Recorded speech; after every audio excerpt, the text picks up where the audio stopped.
हे माँ लक्ष्मी, जो भी शरद पूर्णिमा को छत पर खीर बनाकर रखे उसमें अमृत जरूर बरसाना। नमस्कार मित्रों, मैं पूजा अपने यूट्यूब चैनल पर आप सबका हार्दिक स्वागत करती हूँ। आज मैं बताने जा रही हूँ शरद पूर्णिमा की व्रत कथा। तो आइए जानते हैं। शरद पूर्णिमा का हिंदू धर्म में बहुत खास महत्व होता है। इस दिन विधि विधान से रखा गया व्रत और माँ लक्ष्मी जी की पूजा होती है। शरद पूर्णिमा पर देवी लक्ष्मी जी का प्रकट हुआ था और इस दिन माँ लक्ष्मी जी धरती पर भ्रमण करती हैं।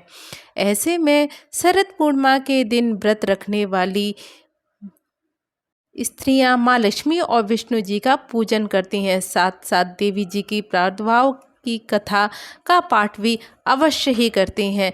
ऐसा करने से व्रत का पूर्ण रूप से फल प्राप्त होता है। तो आइए जानते हैं व्रत पूर्णिमा की कथा। भीष्म जी ने कहा, मुनि, मैंने सुना था कि देवी लक्ष्मी क्षीर समुद्र से प्रकट हुई हैं, लेकिन आप ऐसा कैसे कह सकते हैं कि वो भृंग की पत्नी के गर्भ से उत्पन्न हुई हैं? तो पुलस्त जी ने जवाब दिया, राजन, तुम अपने प्रश्न का उत्तर मुझसे सुनो। देवी लक्ष्मी जी के जन्म का संबंध समुद्र से है। यह बात मैंने खुद भी ब्रह्मा जी द्वारा सुनी हुई है। एक समय की बात है जब दैत्यों और दानवों की बड़ी मात्रा में सेना लेकर देवताओं पर चढ़ाई कर दी। उस समय युद्ध के दौरान देवता दैत्यों के सामने परास्त हो गए। तब इंद्र आदि संपूर्ण देवता अग्नि को आगे करके ब्रह्मा जी की शरण में पहुंच गए। वहां जाकर उन्होंने अपना सारा हाल अच्छे से बताया। ब्रह्मा जी ने कहा, आप सभी लोग मेरे साथ भगवान की शरण में चलो। ऐसा कहने के बाद वे संपूर्ण देवताओं को अपने साथ लेकर क्षीर सागर के उत्तर तट पर पहुंच गए और भगवान वासुदेव को संबोधित करके कहा, विष्णु, शीघ्र उठ जाइए और इन देवताओं का कल्याण कीजिए। आपकी सहायता न मिल पाने के कारण दानव इन्हें बार बार परास्त करते हैं। ऐसा कहने पर कमल के समान नेत्र वाले भगवान अंतर्यामी पुरुषोत्तम ने देवताओं के शरीर को अपूर्व अवस्था में देखकर कहा कि हे देवगण, मैं तुम्हारे तेज की वृद्धि करूँगा। मैं जो उपाय बताता हूँ आप उसे जरूर कीजिए। दैत्यों के साथ मिलकर समस्त प्रकार की औषधियाँ लेकर आओ और उन्हें क्षीर सागर में डाल दो। फिर मंदराचल को मथानी और वासुकी नाग को नेति बनाकर समुद्र के मंथन करते हुए उससे अमृत निकलना शुरू कर दो। इसमें आप लोगों की सहायता मैं करूँगा। समुद्र का मंथन करने पर जो अमृत बाहर आएगा उसका पान करने के पश्चात तुम लोग बलवान हो जाओगे और अमर हो जाओगे। देवादिदेव भगवान की बात सुनने के बाद संपूर्ण देवता दैत्यों के साथ संधि करके अमृत निकालने के यत्न में लग गए। देव, दानव और दैत्य सब मिलकर हर प्रकार की औषधियाँ लेकर आ गए और उन्हें क्षीर सागर में डालकर मंदराचल को मथानी एवं वासुकी नाग को नेति बनाकर बड़े ही बड़े वेग से मंथन करने लगे। भगवान विष्णु जी की प्रेरणा से सभी देवता एक साथ रहकर वासुकी की पूंछ की ओर पहुँचे और दैत्यों को उन्होंने वासुकी के सिर की ओर भेज दिया।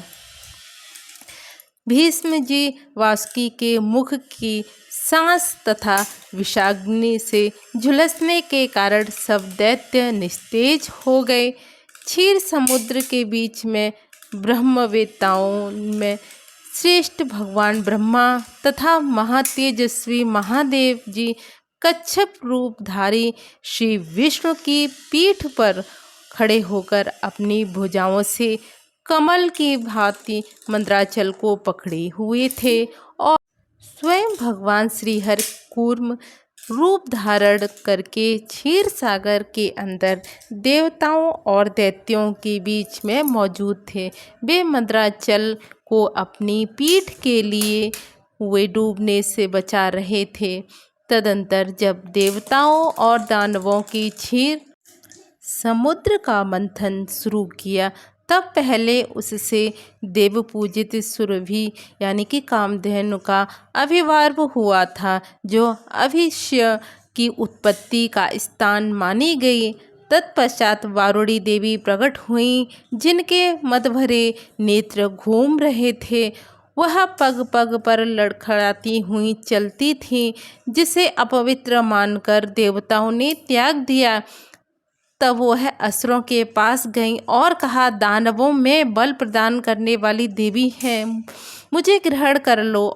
तब दैत्यों ने उन्हें ग्रहण कर लिया। फिर पुनः मंथन शुरू होने पर परिजात यानी कि कल्प वृक्ष उत्पन्न हुआ, जो अपनी शोभा से देवताओं का आनंद बढ़ाने वाला था। तदंतर 60 करोड़ अप्सराएं प्रकट हुईं। वे देवताओं और दानवों की सामान्य रूप से भोग्या हैं। जो कोई भी पुण्य कर्म करने के बाद देवलोक में जाते हैं, उनका भी उन पर समान अधिकार रहता है। इसके बाद शीतल किरणों वाले चंद्रमा का प्रादुर्भाव हुआ, जो देवताओं को आनंद प्रदान करने वाले थे। उन्हें भगवान शंकर ने अपने लिए मांगते हुए कहा कि देवताओं, ये चंद्रमा मेरी जटाओं के आभूषण के होंगे, अंत में इन्हें लेता हूँ। ब्रह्मा जी ने बहुत अच्छा कहते हुए शिव जी की बात का अनुमोदन किया। तत्पश्चात कालकूट नामक भयंकर विष प्रकट हुआ, जिससे देवता और दानव हर किसी को बहुत पीड़ा हुई। तब शंकर जी ने खुद की इच्छा से उस विष को लेकर पी गए। इसी के कारण उनका कंठ में काला दाग पड़ गया।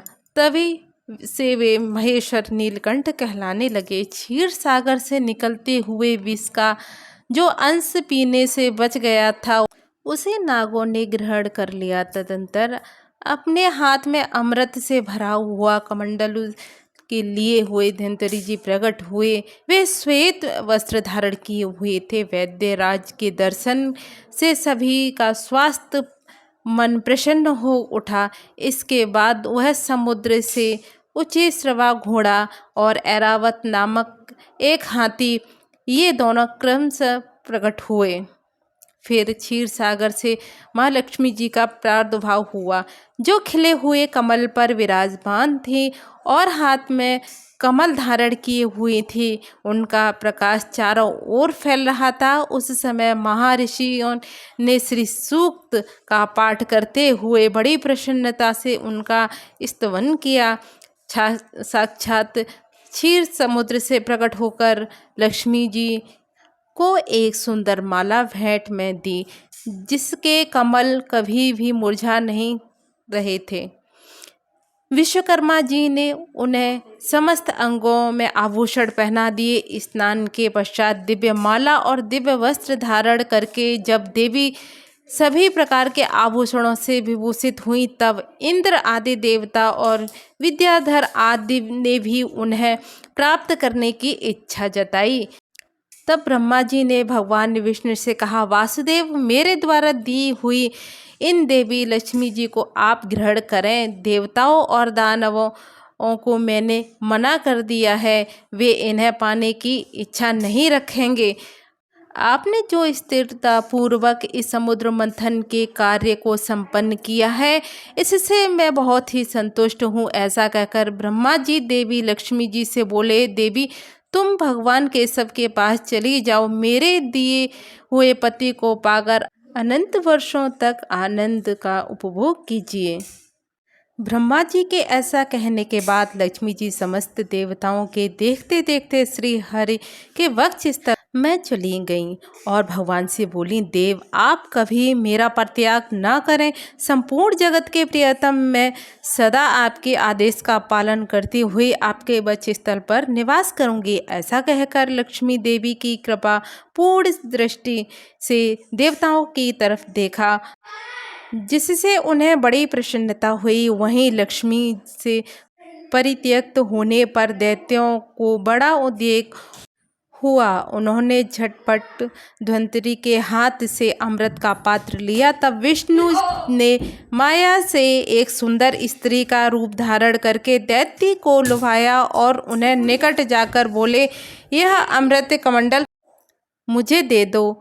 उस त्रिभुवन सुंदरी रूपवती स्त्री को देखकर दैत्यों का चित्त काम से वशीभूत हो गया। ऐसे में उन्होंने चुपचाप वह अमृत उस सुंदरी के हाथ में पकड़ा दिया और वह स्वयं उसका मुंह देखने लगे। दानवों से अमृत लेकर भगवान देवताओं को दे दिया और इंद्र आदि देवता तत्काल उस अमृत को पी गए। यह देख दैत्यगण अलग अलग प्रकार के अस्त्र शस्त्र और तलवारें लेकर देवताओं पर टूट पड़े, लेकिन सभी देवता अमृत पीकर बलवान हो चुके थे।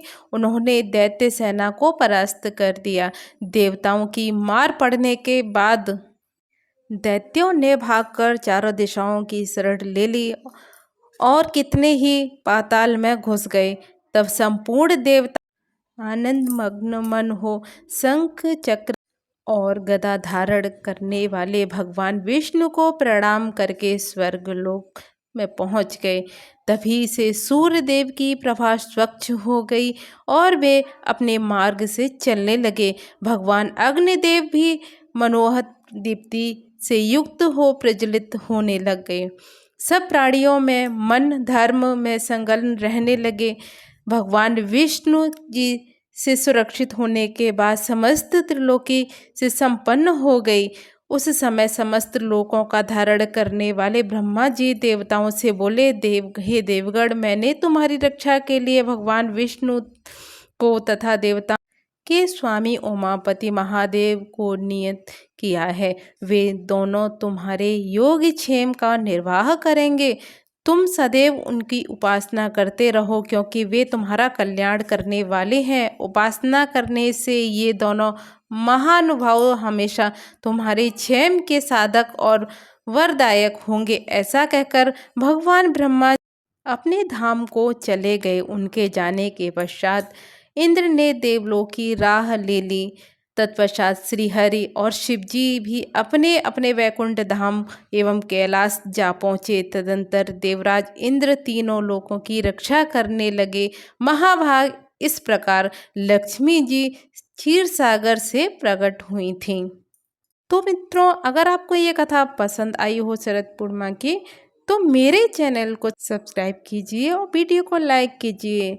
आपको हम और ऐसी नई नई जानकारियाँ और कथा भेजते रहेंगे। धन्यवाद। हर हर महादेव, हर हर महादेव, हर हर महादेव।